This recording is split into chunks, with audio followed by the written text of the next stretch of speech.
Hello, j'espère que t'as passé une bonne semaine. Moi, très bien. Et aujourd'hui, on se retrouve pour une vidéo super importante si tu pars bientôt à Montréal, le logement.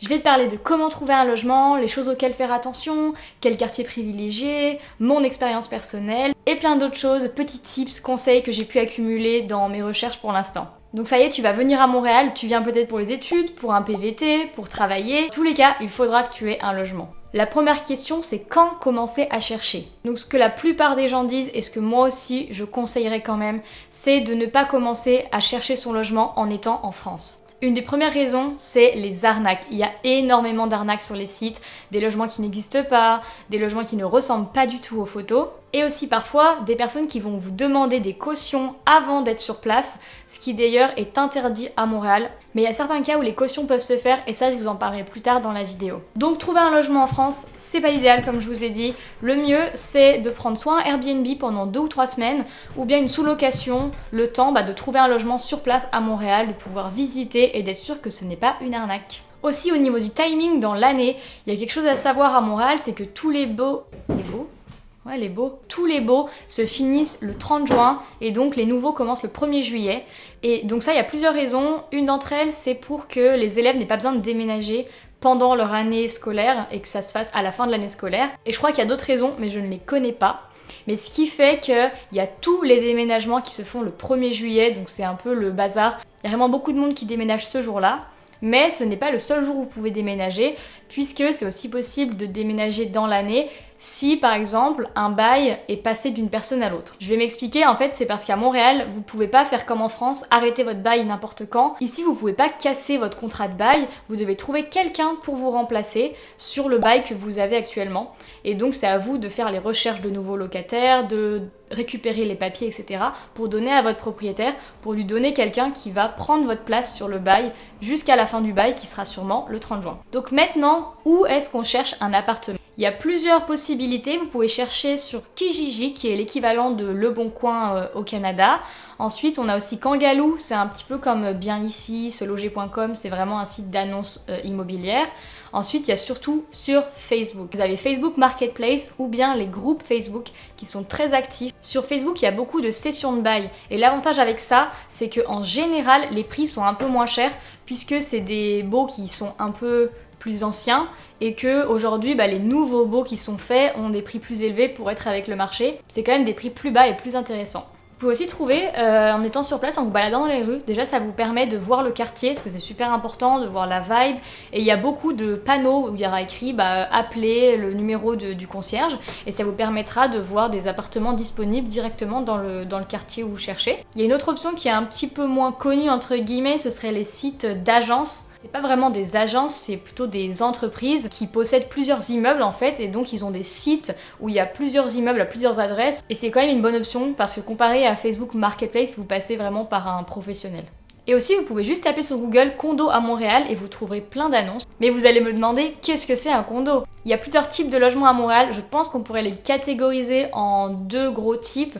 C'est un peu l'ancien et le nouveau. Dans le nouveau, je mettrais surtout les condos. Donc là, c'est des appartements dans des grandes barres d'immeubles qui sont très rénovées. Pas forcément toujours des grandes barres d'immeubles, mais en tout cas des appartements qui sont souvent rénovés et dans lesquels il y a d'autres services qui sont proposés. Il y a parfois des piscines, des salles de sport, une conciergerie, des espaces communs et plein d'autres services qui peuvent être proposés, mais ça coûte en général plus cher puisque c'est neuf et qu'il y a d'autres services proposés avec. De l'autre côté, donc on a les logements un peu plus anciens entre guillemets. On a par exemple les maisons assez typiques sur 3 étages. Je crois qu'elles ont un nom que je ne connais pas. Mais en tout cas, il y a beaucoup de maisons comme ça à Montréal. Et donc il y a souvent un appartement par étage. Dans certains appartements, pour les condos et pour ceux que je vous ai parlé qui fonctionnent un peu comme avec des agences, il y a parfois des mois qui sont offerts. Parfois c'est le premier mois qui est offert, parfois c'est le dernier mois sur un bail de 12 mois. Et donc ça peut être intéressant, ça fait baisser forcément le prix mensuel, mais il faut faire attention puisque sur leur site, les agences elles vont écrire par exemple que l'appartement est à 1900 $ par mois, mais en réalité vous allez peut-être payer au moins 2000 $ par mois, sauf que le 1900 qui était affiché sur le site, il était déduit du mois offert en fait, il l'avait déduit sur toute la durée des 12 mois. Il faut faire attention avec les condos aussi et tous les bâtiments récents en général, puisque à Montréal, tous les logements qui ont moins de 5 ans peuvent voir leur loyer augmenter sans plafond, c'est-à-dire que du jour au lendemain, le propriétaire peut dire j'augmente votre loyer de 200$ et vous n'avez pas grand-chose à dire puisqu'il a le droit. Mais ça c'est seulement pour les logements qui sont récents et ont été construits il y a moins de 5 ans. Pour finir sur les types de logements, vous allez voir afficher dans les annonces des 3,5, 4,5. Si vous vous demandez ce que c'est, ça va être la taille de l'appartement. Par exemple, en France, on a les T1, T2, T3. Et au Canada, eux, donc c'est 3,5, 4,5, 5,5, etc. Le chiffre, c'est pour le nombre de pièces et le et demi, c'est pour la salle de bain. Donc un 3,5, vous allez avoir 3 pièces plus une salle de bain, 4,5, 4 pièces plus une salle de bain, etc. En général, un 3,5, c'est une chambre, un 4,5, 2 chambres, et etc. Chambre/bureau. Alors maintenant, vous êtes prêts, vous êtes en train de chercher votre appartement, mais il y a quelques petites choses qu'il faut savoir et auxquelles il faut faire attention. Déjà, faire attention avec les prix, puisque tout le monde dit Montréal c'est très cher, attention vous allez payer très cher. Donc en tant que Français qui arrive à Montréal, vous allez peut-être payer un logement beaucoup trop cher que ce qui vaut actuellement et ce que vous pourriez trouver ailleurs. Donc faites attention à bien comparer les prix et à ne pas prendre la première chose qui tombe devant vous, à vraiment faire plusieurs visites pour comparer les différents prix. Quand vous regardez les annonces aussi, faire attention à ce qui est compris ou non, puisque selon les appartements, ça peut être meublé, non meublé ou semi-meublé. Donc semi-meublé, ce qu'ils veulent dire par là, c'est qu'il n'y a que les électroménagers, le four, les plaques, le frigo. Meublé, forcément, il y a tous les meubles. Et non meublé, il n'y a rien du tout. Donc bien faire attention à ça. Aussi faire attention à ce qui est compris, qu'il y a chauffage, électricité ou non. Et vous verrez parfois écrit dans les annonces hydro. Hydro, c'est pour l'électricité, puisque l'électricité au Canada, elle vient des barrages hydroélectriques. Et enfin, par rapport aux électroménagers, il peut aussi y avoir le lave-linge, sèche-linge qui est inclus ou non dans l'appartement, mais ils peuvent aussi être inclus dans l'immeuble. C'est-à-dire qu'il y aura une buanderie qui sera commune pour tout l'immeuble, et par contre, vous n'aurez pas de possibilité de mettre un lave-linge et un sèche-linge dans l'appartement. Et aussi à noter, lave-linge, sèche-linge au Québec, ce sera laveuse et sécheuse. Si vous avez des animaux, faire très attention, puisque à Montréal, les propriétaires ont le droit d'interdire les animaux, donc il faudra bien regarder dans chaque annonce, est-ce que les animaux sont autorisés. Parfois, c'est seulement les chats qui sont autorisés, parfois c'est que les animaux en dessous de 5 kilos, ça dépend vraiment des propriétaires. Et il y a quand même souvent beaucoup d'annonces où il y a écrit animaux interdits, donc c'est sûr que ça complique les recherches d'avoir un animal à Montréal, mais ce n'est pas impossible, puisque moi j'ai un chat et j'ai déjà pas mal fait de recherches. Je peux vous dire que les animaux sont souvent non autorisés dans les appartements qui sont meublés. Par contre, ils sont souvent autorisés dans les condos et dans les appartements d'agence. Donc maintenant, dans quel quartier habiter? Forcément, ça va dépendre de où vous habitez, de où vous préférez sortir, etc. Mais le plus important, c'est d'être proche d'une entrée de métro. À Montréal, il y a des lignes de métro qui desservent très bien le centre-ville. On a la ligne orange, la ligne verte, la ligne bleue et la ligne jaune qui va à Longueuil. Donc si vous avez regardé d'autres vidéos à ce sujet, vous savez que le quartier où les Français s'amassent le plus, c'est le plateau Mont-Royal. Donc c'est un quartier qui est très beau, mais c'est vrai que beaucoup de Français là-bas est un peu trop surcoté, je dirais, puisque c'est assez cher, même si le quartier est très sympathique. Si vous voulez être avec plein de Français, ce quartier il est quand même super et il est très central à Montréal. Dans les endroits qui sont quand même très centraux aussi à Montréal, vous aurez vers la Place des Arts, vous aurez Griffintown, Westmount, même si c'est un petit peu plus cher et un petit peu plus au sud. Et puis il y a aussi des quartiers qui sont un petit peu plus éloignés mais toujours sur le métro. Des quartiers qui sont plus calmes. On a Verdun qui je trouve est un super quartier. Je pourrais vous citer plein de quartiers mais dans tous les cas ce qui est le plus important je pense c'est d'être proche d'une entrée de métro. Parce qu'il faut pas oublier que l'hiver entre guillemets dure la moitié de l'année au Québec et donc être proche d'une bouche de métro ça va vous sauver la vie. Vous n'avez pas envie de marcher pendant 20 minutes sous la neige le matin en sortant de chez vous. Et les bus ne sont pas toujours super à Montréal, ça dépend des lignes de bus. Donc ça y est, vous êtes arrivé à Montréal, dans votre petit Airbnb, vous avez fait des visites, trouvé un appartement et maintenant le proprio va vous demander des papiers. L'avantage c'est que c'est beaucoup moins compliqué qu'en France, il y a beaucoup moins de paperasse. Certains proprios vont presque rien vous demander. Si vous venez d'arriver de France, ils vont peut-être seulement vous demander une preuve de fonds, donc juste un document de votre banque ou bien votre relevé de compte pour montrer que vous avez de quoi payer le loyer. Sinon parfois certains propriétaires peuvent aussi demander une preuve d'emploiement.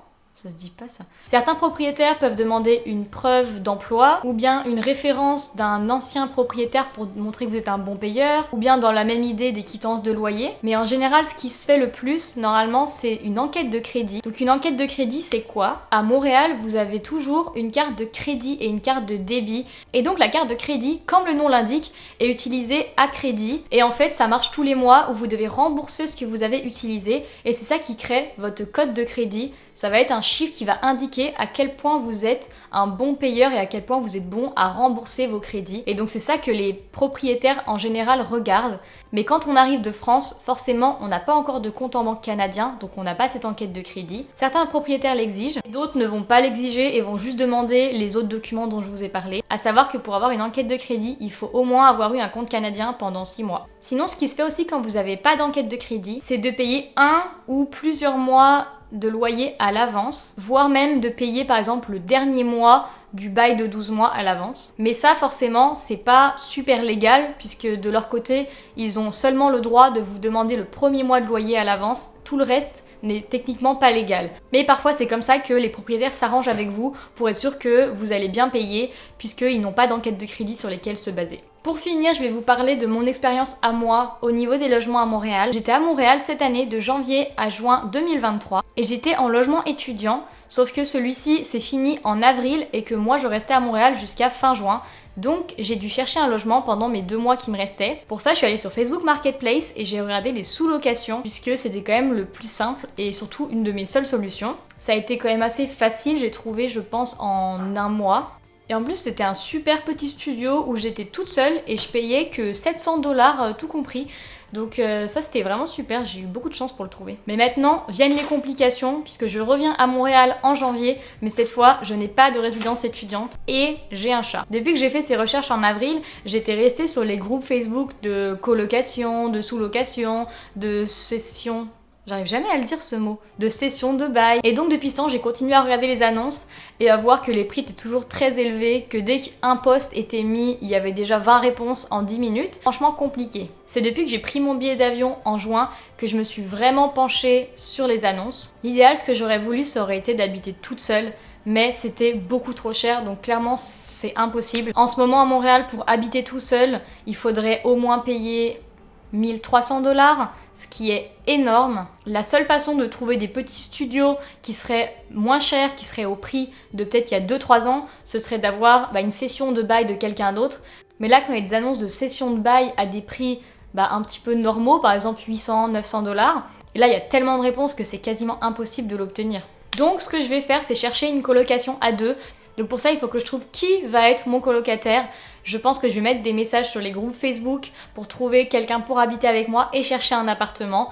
Mais en attendant, j'ai aussi regardé les sous-locations pour peut-être avoir quelque chose quand j'arrive. Malheureusement, la plupart des messages que j'envoie, on me répond que les animaux sont interdits. Même si j'ai peut-être un petit plan pour une sous-location de janvier à mai qui accepterait mon animal, je vous tiendrai au courant. Voilà, c'est tout pour aujourd'hui. J'espère vraiment que cette vidéo t'aura plu. Je crois que pendant la vidéo, je suis passée du tutoiement au vouvoiement, donc ça n'a aucun sens.